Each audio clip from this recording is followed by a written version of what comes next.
We're going to talk about how to defend ourselves from side control in a quick video. And this main focus is just about putting you guys in a better starting point. When I would always work on escaping side control, I allowed people to cross face me and I allowed them to get whatever position they want because I was tired from them trying to pass my guard. You let the guard pass happen, or it happens anyway, and you choose to relax. This is not the time to relax. You are in a bad position, and if you allow someone to get a crossface on you, then they're going to completely F your life up. The problem is that a lot of people suck at the crossface. So if you don't know how to do a proper crossface, I have a video on that. You can check that out throughout my channel. It's somewhere from further back. But the idea is that we should never allow our opponent to get chest-to-chest connection. So when I want to defend side control, there's a difference of me defending side control like this, and a difference of me defending side control like this. I can't help you too much from here. There are stuff I could show you, but like that, if someone at a high level has gotten you pinned like that, you're kind of shit out of luck. So the main thing is not allowing this to get around your head, because a good guy's gonna drop his shoulder into you and, oh God, this sucks. Really hard to come back from. This hand, my near arm, I wanna be angled at a 45-degree angle facing my opponent, because obviously if I'm pointing straight up, this isn't helpful. So I'm angled, my legs are in proper base. This arm is blocking right here at the crook of his bicep with my forearm. My arm is reaching over around to his tricep. Monkey grip, no thumb. I need to stop that crossface from happening. That is #1 priority.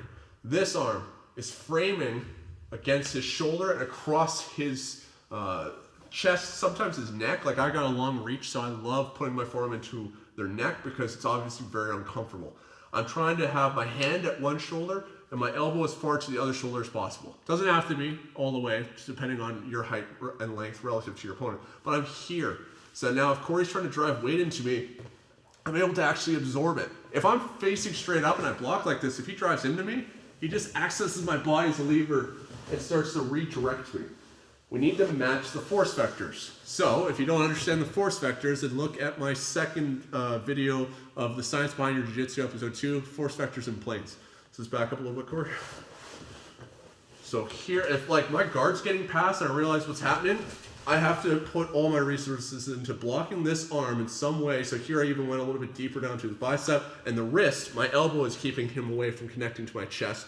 So now as he's trying to pin me in this position, I'm able to work on performing my frame and hip escape. I'm able to start redirecting and going into my elbow escape, which I have a video on that I did with Gold BJJ for my side control escape instructional. So I have a video for that to give you guys a little bit of something to work on. But do not allow your opponent to get chest-to-chest connection like this. And crossface, you get underneath, kind of underhook, anything like that. Just the early stage, block here and here. Keep yourself on the side. Let's just turn so that you can see the legs. This knee is going to be up against Corey's leg, checking him. Because obviously if I'm just blocking him, but I have all the space, he just moves into mount. That doesn't really help me.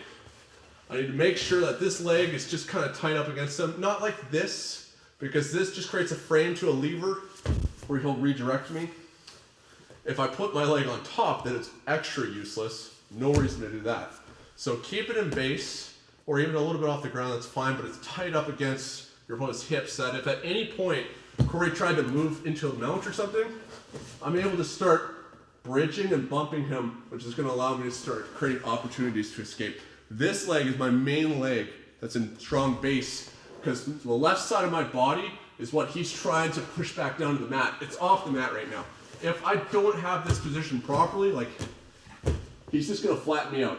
I need to be able to, from here, with this leg in base at a 45-degree angle, as he drives into me, hold him back. If he starts to push me away, I have to keep on moving my hips. I have to keep myself up at this 45-degree angle.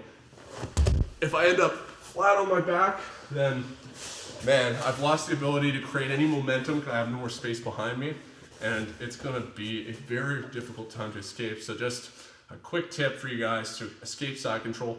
Make sure you recognize that it's becoming a side control battle. It's no longer guard passing.